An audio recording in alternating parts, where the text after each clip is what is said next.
everybody, hope you're doing marvellously well. I'm sitting here with Nia of Sound Radix. How are you? It's amazing. Yeah, thanks for coming by. Yeah, awesome. Now, I'll be honest, I've never used Auto-Align, and I get asked about it like every day, because what I do is I go into my session and I take the snare and I align it up with the overheads. But in Pro Tools, I use the time adjuster and just lay it back. Because even if it's only coming back like 50 or 60 or 70 samples, you just get all that body, because the low end that is generated is beautiful in those overheads now is nicely in phase with the snare itself. So I've always done that. I haven't worried too much about kick drums because I usually wipe out super lows out of the overhead, so I can usually leave that where it is. But over the years, I've tweaked things, toms as well. I moved the toms in phase with the overheads and again, you know, delay them to fit that. And of course, Auto-Align, the t-shirt you're wearing, does all of that automatically. So I'm a newbie, a complete novice, so I want to know how that works, and also I want to go through some of your other plugins. Sure. So we're showing the new Auto-Align 2. Doing by hand, you can do only that much, you know, because you don't have, what you usually see is the loudest frequencies. Usually those are the low end, and these are not always in line with the rest of the frequencies. With Auto-Align, we actually measure correlation, and we try to achieve everything, time and spectral alignment, right, all that. In the first version, the way it worked is you would set your send track and receive track, and you would like go one by one and kind of align them all. And it would save a lot of time because you don't have to really zoom in and see, okay, is this my sample or is that my sample? Sometimes it's easy, sometimes with complex material like piano or guitars, it could be really, especially like finding where very time consuming. So we want to simplify all that because it took me 3 hours to start a mix every time, and I got sick tired of that. And this is how we started Sound Radix in the first place. Right. So, and in this new version, what we're doing is we're taking all of that chaining away, because first of all, many people ask us, so what do I align first? Do I align the overhead to the snare, or do I align the bottom to the overhead, or the kick? What do you align it to? So usually I do it like you. I like to align the overhead to the snare because I like the snare timing as my time reference, because I would like to keep the performance timing as tight as possible. And because the snare is kind of, if you look at the kit three-dimensionally, it's kind of at the center of the kit. So I'm just going to select basically all my tracks and the background vocals, because I don't think we need to align them. I'm just going to drop Auto-Align on all of them. What's nice about it is that Auto-Align, like all the instances, they just talk to each other. So we see all the tracks in here. Okay, so you have all the session right here. So you got the whole session. You got the vocal, the piano, bass amp, shaker, everything, all the room mics. Let's just push the button. I'm excited. So now it calculates all the delays, and the new version also uses a spectral phase correction. So if you had a high-pass filter, or if you were with EQ some of the mics, it would have been introduced phase shift to the signal. So Auto-Align takes care of that and makes sure that it rotates back whatever phase shift that was to align the tracks back together. Wow.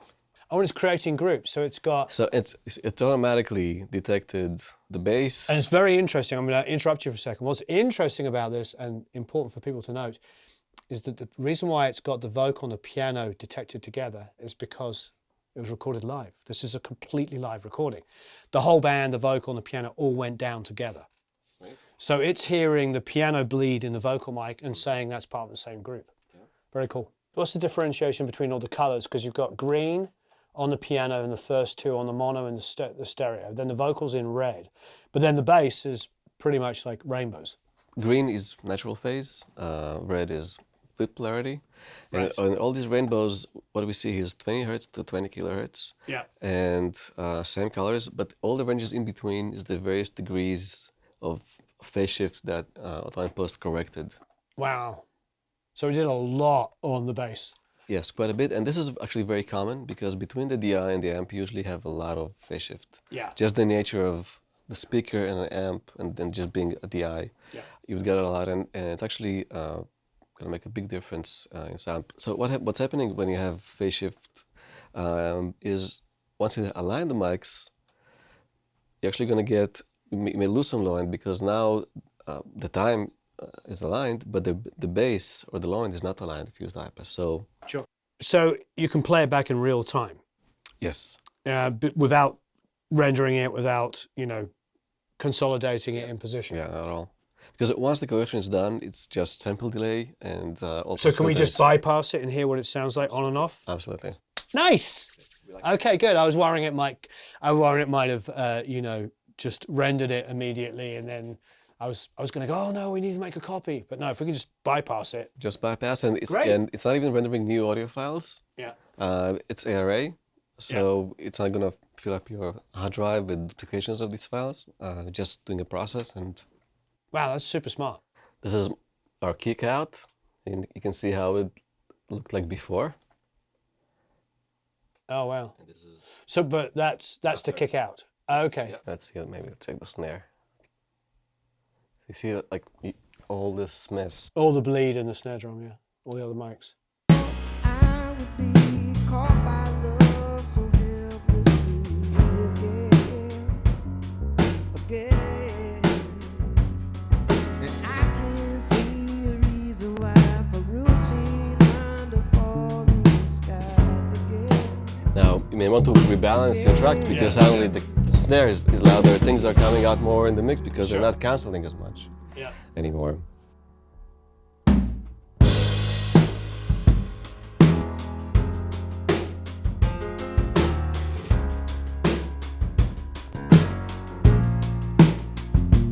It's remarkable. I was Let's check out the bass. Let's see. Yeah. Let's see what it's doing there. that pain in my heart.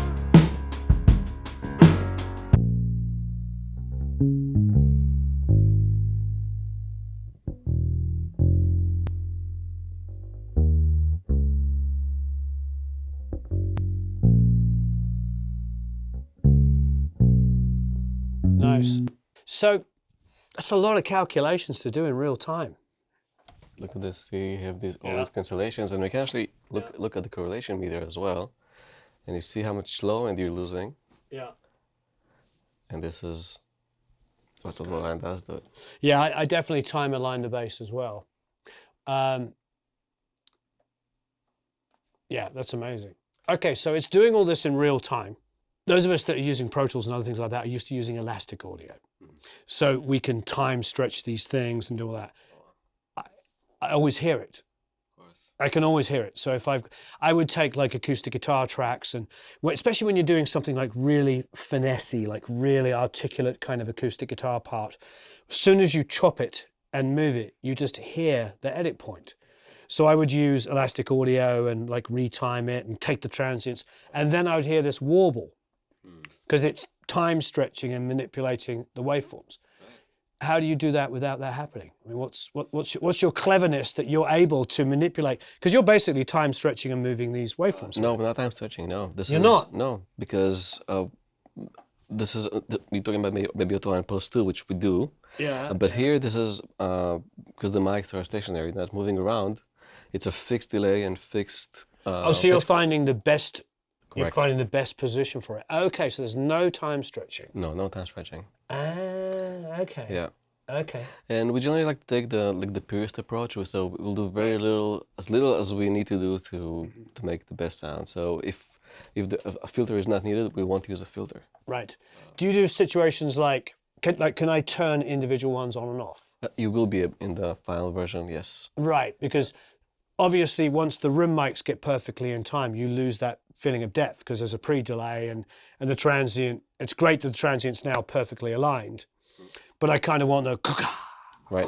You want that? So yeah. I want that. Yeah. So you'll be able to turn just the delay off and keep the spatial phase correction. So still get better correlation. Yeah. But still keeping the time delayed.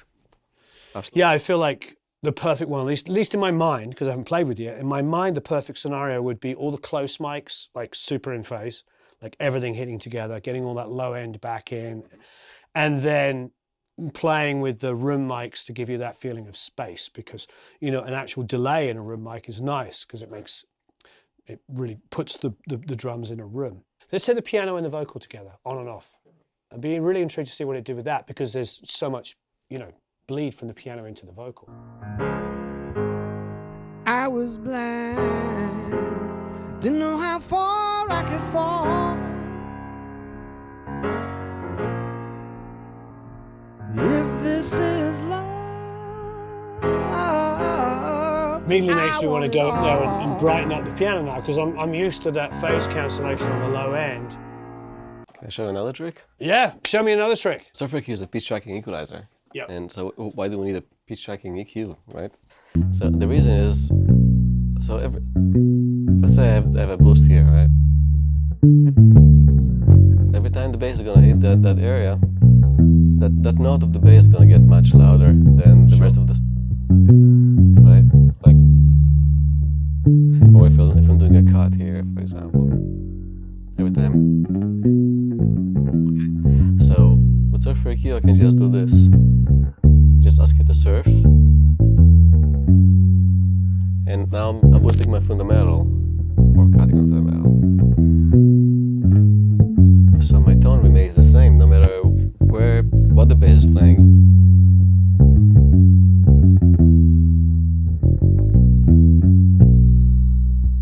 How are you setting the width? Like where does it start and from what area does it go to? So it just follows the harmonics of the instrument. Okay. A fundamental is fundamental, an octave is an octave, and wherever it goes, that's where Oh wow. it'll go. So if it suddenly went up to about 500 hertz, it's actually going to... If that's the fundamental, it'll go there.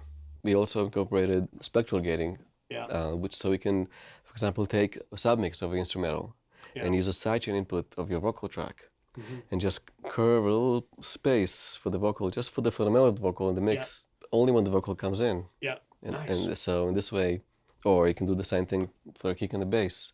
Right. Actually, a very popular usage of Surf EQ is bass and 808s, which usually clash often. Right. This way you can really marry them together nicely. Yeah, I love this.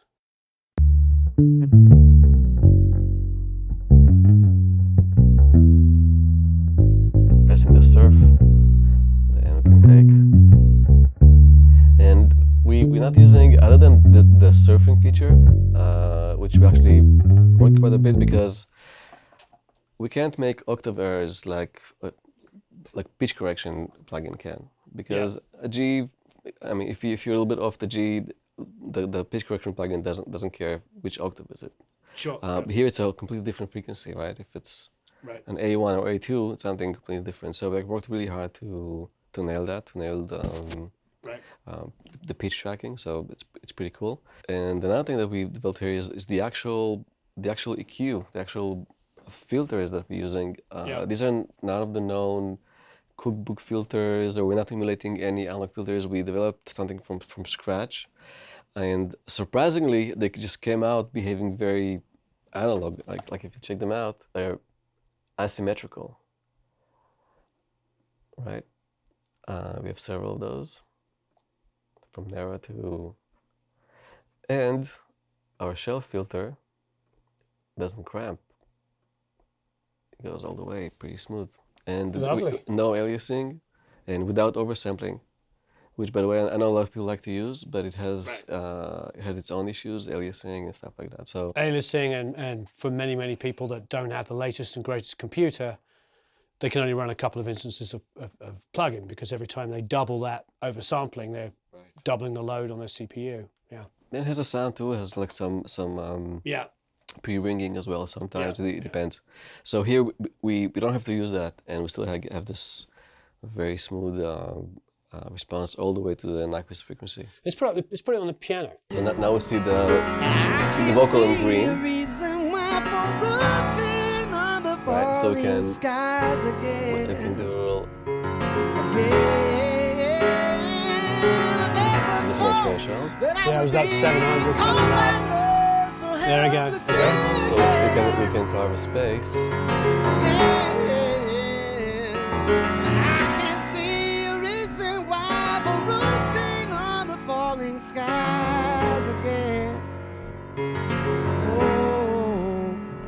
So when the vocal is not singing, it's not doing any cuts, and we can surf it.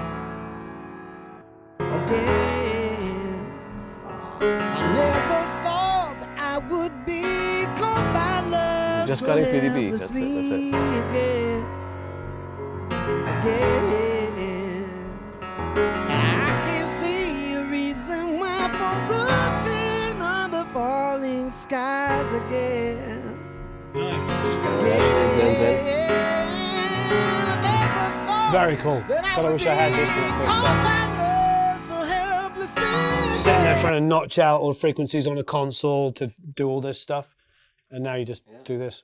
And also it's also you know it's not an overbearing process, so you don't hear like EQing and stuff. It's pretty cool. So, anything else you want to show us while we've got you here? Let's do drum leveler. Oh yeah. Lots of my best friends use this. You were telling, you reminded me that Tim Palmer loves this. Drum leveler is all about controlling the drums without really killing their transients. So the reason we came up with this is sometimes I would receive tracks where the drummer is not super consistent. Some of the snares were too loud. The kicks are not consistent. But using a compressor was really killing the transients and bringing like the noise.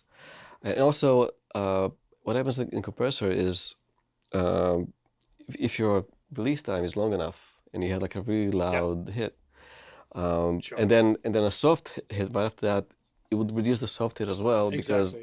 So what's unique about drum leveler is that it will process each beat completely separately.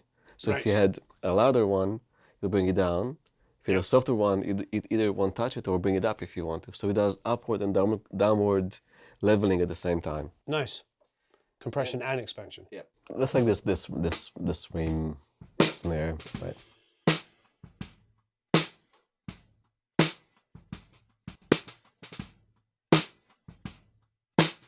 Of course, this drummer played beautifully, so we don't need to control his dynamics, but let's just fool around with it for fun. So this is maybe a common issue where maybe the rim shot is like usually like too soft. Yeah. So let's get it. As now I'm getting it without the kick, right? Without the kick bleed. And so the way it works is you basically say, okay, this is the area I want you to start working. This is the area I want you to stop working at. Right. So you can do both ways. So that's your target level. You've got your load threshold. So where you're selecting what beats to get, and then you're telling it how much to turn it up. Exactly, where you want it to be, and then by how much you want to go, it's the compression, and you can also go the other way around and expand the dynamics if you like to. Right. So in this case, so let's say I want to bring it this way, and what else I can do is I can also bring the bleed down a little bit, and I don't have to think too hard about it because it'll just do the thing. And if the kick kind of flows in, I can use a filter and just filter out the low end. This is just for triggering.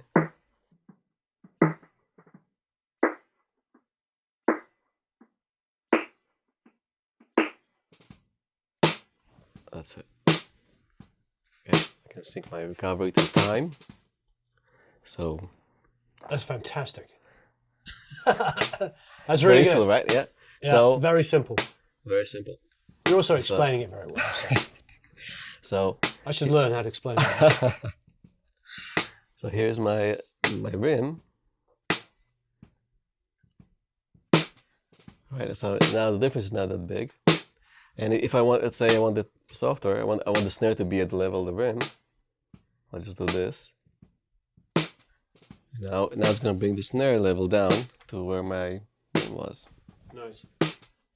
And it also works quite nicely on bass, by the way, if you just want to even out the notes without compressing the sound. That's great. Yeah, and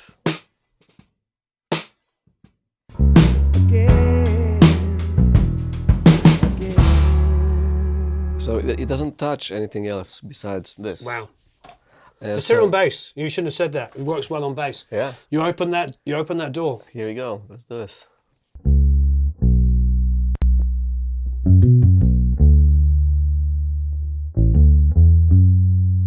Here I can just do like a really long recovery because, and I don't mind. I can set as long as I want, but because every note is going to get calculated separately, no matter how long is my recovery. can do even this. Just gonna keep the sustain as long as I want.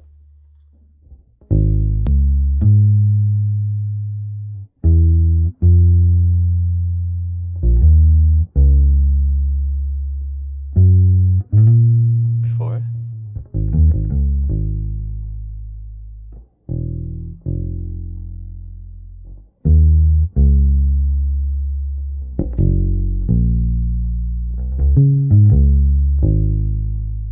Very simple and easy. Fantastic. Yeah, I love it.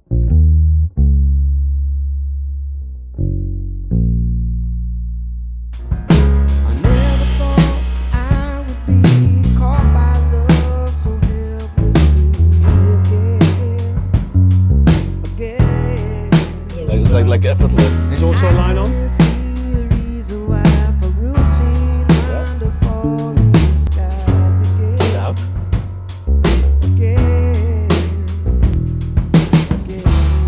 Okay, great. Yeah. My mind won't leave me alone.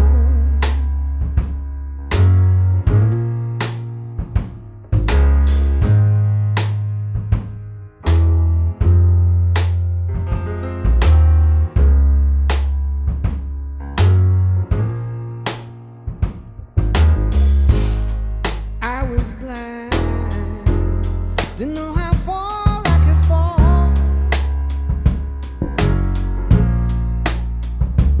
If this is love, I want it all.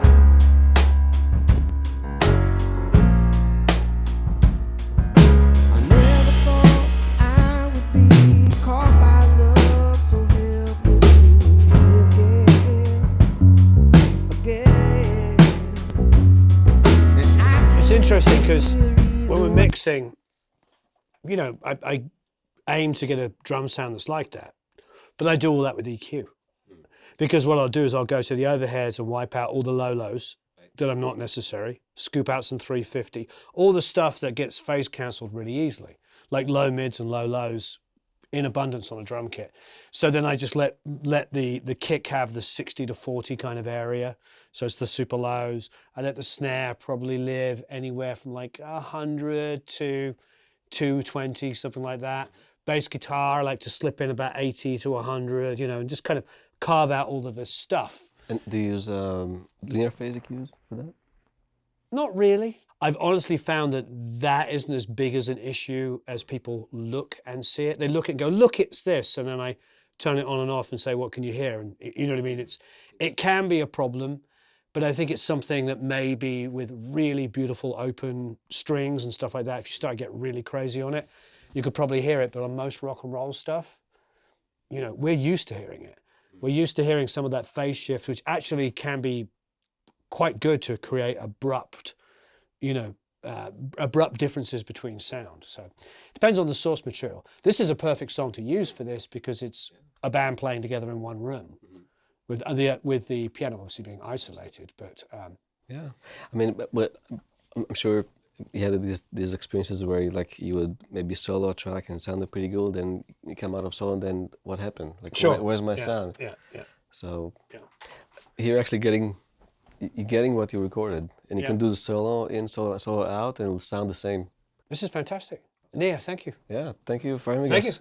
you. Pleasure Really to have a chance to show to you. Yeah, now we want them all. Want all the plugins. Yeah. Is there anything, wait, is there anything else? Actually, one thing that you may enjoy is we Yes. have a little free plugin called Muteomatic. I don't know if you... I use it all the time. Oh, okay. I use Muteomatic. All right, Yeah. sweet. Yeah, I use Muteomatic on every Friday on our live streams. Nice. Because on our live streams, I am playing back stuff, and every time I press play, I just mute my vocal mic. Yeah, I use that every day. So I know you very well from that. Yeah, Muteomatic, download it, it's free. So what's wonderful is we have 3 copies of Auto Align 2 to give away. Enter down below. We use a raffle system, so the more things that you do to enter, the more tickets you get, the more entries you get. However, you don't have to do that. You can just send us your email address and we will inform you when you've won. It's the only way you'll know you've won. If somebody has written down that you have to go to some Telegram account or something silly like that, no, that's not us. So enter to win. Thank you ever so much, Nir. I really appreciate it. Thank you for having us. Wonderful. I love this. So you're going to be seeing it on a lot of our mixes. Thanks, everyone. So long, farewell, auf Wiedersehen, au revoir, adios, ciao, goodbye. Shalom. Shalom.